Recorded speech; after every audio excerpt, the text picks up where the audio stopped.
Well, thank you for the opportunity for some of you to hear this the third time at this meeting. But hopefully there's some new faces maybe in the audience who haven't heard this 3 times. So I'm very pleased and very proud of the Mirvetuximab program. Many in this room and on this platform have been part of the team that's brought these studies to completion and to FDA approval. I just want to start, before I go to Mirvetuximab, with the study that sort of was a partner study to it and led to the first FDA approval, which was a Soraya study led by Doctors Matulonis and Coleman. This was the single-arm phase 3 interesting trial that was designed for accelerated approval. It enrolled patients, 100 patients, with platinum-resistant ovarian cancer, 1 to 3 priors. The tumor had to be folate receptor alpha high expressing. And importantly, patients had to have received bevacizumab. And I get a lot of questions about why that is. And when we're developing an accelerated approval approach, the patients have to be very similar to one another and have received available therapies that are FDA listed. And that's bevacizumab in that setting. So that's why this study, they had to have had bevacizumab. And we met the predefined endpoints, which were response rate in this setting, as you can see, of 32%, duration of response of, this is a little bit out of date, 6.9 months, and a pretty confirmed safety profile. This is the waterfall plot from Soraya, so 32% RECIST response rate doesn't really tell your patient what the anticipated clinical benefit is to her, which for Soraya was 71% of participants having some tumor reduction during their participation on that trial, which I think is important to remember. So I love to show this waterfall plot. And then at SGO, you may have seen or remember seeing Dr. Coleman present some of the first of what will be many exploratory analyses from Soraya. So I just wanted to remind you, because I think this will be part of our discussion later, that the overall survival, this isn't comparison of 2 arms. This is all the patients' overall survival if they had seen 1 to 2 prior chemos in red, or if they came on with 3 prior chemotherapies, and that's in blue, just making the point, as with most things, the earlier you use novel targeted therapies, the better patients do in the long term. And this is just an exploratory analysis to show that. So that's the Soraya study, led to accelerated approval in November of 2022. Mirasol is the confirmatory phase 3 trial for Mirvetuximab globally. So some notes. The data that I showed at ASCO was really practice-changing, kind of unprecedented data, in that it's staggering to think that in the platinum-resistant setting, we have never, ever, ever shown a novel therapy to improve overall survival in a phase 3 trial, ever. The Aurelia, as a reminder, did not do that. It was only progression-free survival, and we did that with Mirvetuximab and Mirasol. I think you all know what Mirvetuximab Soravtansine is. It's an antibody-drug conjugate targeting folate receptor alpha. It's conjugated to a very potent microtubule toxin called metazenoid, or DM4. Folate receptor alpha is very highly overexpressed in high-grade serous. It's almost ubiquitous that you will find it, but you'll find it highly overexpressed, which is defined as greater than 75% of cells with 2 or 3 plus expression in about 35% to 40% of tumors. As I mentioned, the Soraya study led to accelerated approval, and Mirasol is a global phase 3 trial for confirmatory approval. Accelerated approvals are really only a US opportunity. This is the study design, slightly different than Soraya. 1 to 3 priors, that's the same. Folate receptor alpha high, that's the same. Platinum resistant, same.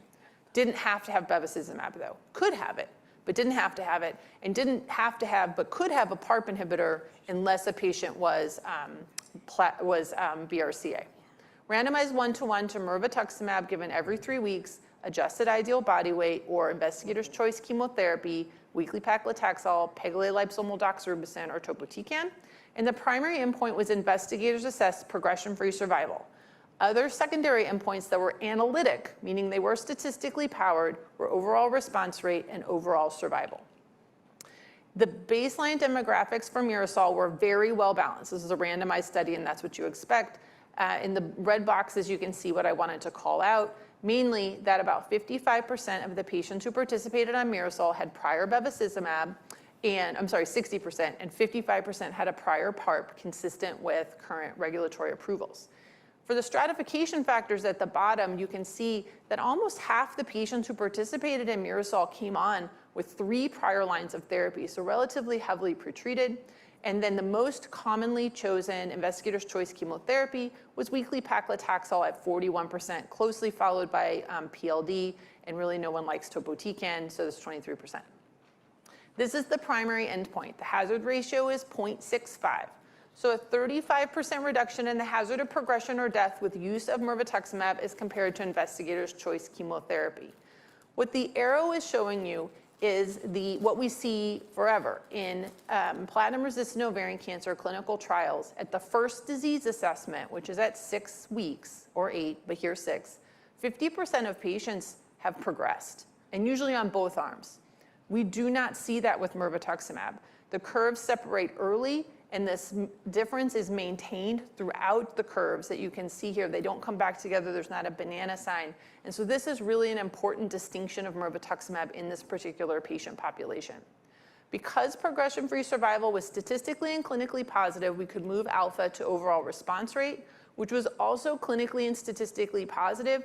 16% response rate confirmed in the investigator's choice chemotherapy as compared to 42% for mirvetuximab, with a difference of 26.4% and an odds ratio of 3.8. Notably, we had complete responses, 5% in mirvetuximab and none in investigator's choice chemotherapy.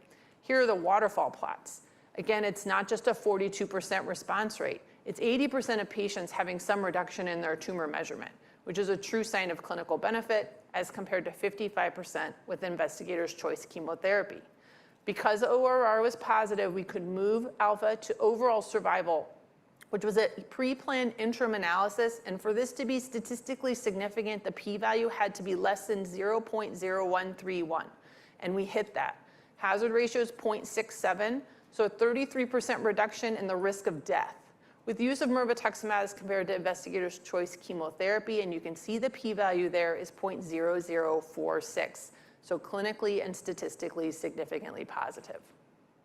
This is the high-level safety summary, and numerically we had fewer grade 3 treatment-emergent adverse events, numerically fewer serious adverse events as compared to investigator's choice chemotherapy, and statistically fewer discontinuations from chemotherapy or from mirvetuximab related to toxicity as compared to investigator's choice chemotherapy. In fact, it was about half.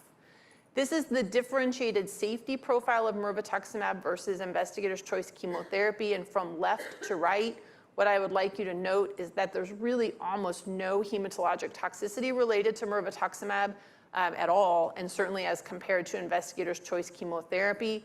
We have less peripheral neuropathy as compared to the most appropriate comparator, which is weekly paclitaxel.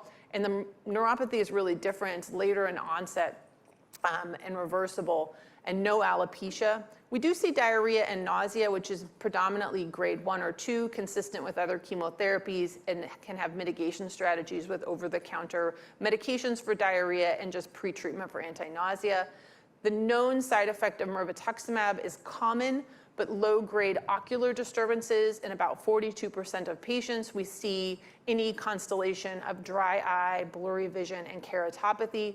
There are prevention strategies in place and mitigation strategies that lead this to be a reversible in 100% of patients toxicity, early in onset and not repetitive, and only 4 patients on Mirasol discontinued therapy because of ocular side effects.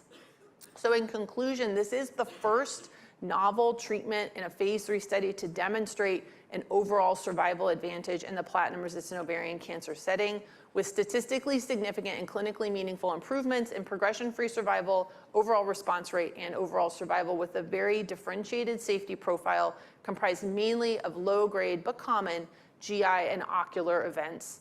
This is the first antibody-drug conjugate in ovarian cancer to be approved, and only the second biomarker-directed therapy in ovarian cancer to be approved after PARP inhibitors, and it's the only one approved in the platinum-resistant setting.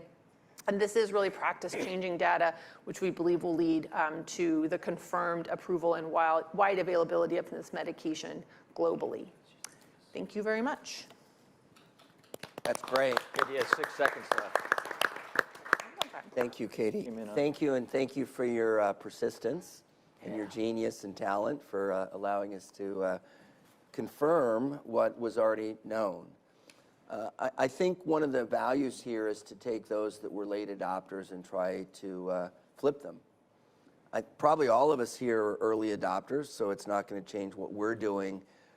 Ramez, how do you think we get this message, other than the highlight reel, to those that are not yet utilizing Mirvetuximab, Soravtansine, and PROC in the U.S.? How do we get the message out? Yeah, I think it's a combination of approaches. First and foremost, it's this education. It's everyone in this room going back to their respective institutions and their colleagues and saying this is the data that was presented and it's provocative. And it's, reaching out to the learners and to our colleagues, both GYN oncologists and medical oncologists who may not be connected in the same manner that we are fortunate enough to be connected with the data. So, it's hard to do this, but with data as this robust, if we can't get this message across in a platinum-resistant setting where we really don't have much to offer, then we're in a world of hurt, to be quite honest. So Dave, I appreciate your hard work with combining this with Bev through your research. You have extensive experience here. One of the concerns, obviously, is the ocular adverse events. I'm not going to use the word toxicity because the word toxic is toxic, okay? There are adverse reactions. Tell us how we mitigate that. There's some drops involved. Tell us about that, and tell us what kind of eye adverse reactions occur, and give these individuals some context. Yeah, on clinical trial, every patient had to have their eye exams. They were set up. We had ophtho. Our research ophtho it was straightforward. So what's the first thing I do? I establish who are they going to be seeing for their eye exams. And there is actually a really nice form that is actually put together by Immunogen. We're not allowed to have anything branded, so we just took it, made a copy. We actually hand them a paper copy to the patient to take to their ophthalmologist or optometrist to establish who they're going to see. We have the order sets with regards to the eye formulations, steroids around the time of the infusion, as well as lubricating eye drops throughout the course. We give them precautions. Avoid eye irritants like contacts. But I think one of the most important things to educate patients about is the symptoms present very consistently. Cycle 2, day 7 to 14. Cycle 2, day 7 to 14. We see variation. We see them in cycle 1. We see them later. But most symptoms will present in that point. So if a patient wakes up and they suddenly are like, man, I'm having trouble reading in the morning. I don't know, and does anybody still read the morning newspaper? But, I've seen a difference, So very important. The other is because of the forms that we have in place, these microcysts that we're freaking out the ophthalmologist begin, because those are the finding on slip-on examination. If they're asymptomatic, we're fine. And we just continue to treat through. So Katie, you wrote a paper on eye adverse reactions. I love that paper. I've actually copied that, and I give that to the patient to take to their eye doctor. Tell us about that manuscript. Yeah, so I'm going to say that the ophthalmologist wrote that paper, and I approved it and said, this looks really good, and I cited it. So I want to be clear, we had exceptional ophthalmologic experts, both in the development of Mirvetuximab and who contributed to that paper and wrote it. It's in Gyn-Onc reports, and the reference was on the slides that I showed, and I'm happy to give it to you. It is an exceptional paper, not just because it outlines what we see, but it also gives you a table for how to grade ocular toxicity, which none of us knows how to do, and you can admit it. I have to use it all the time, so you can sort of say, oh, this is grade 2, and then look at the table of mitigation strategies and say, this is what I do. So it's an incredible paper, but I didn't write it.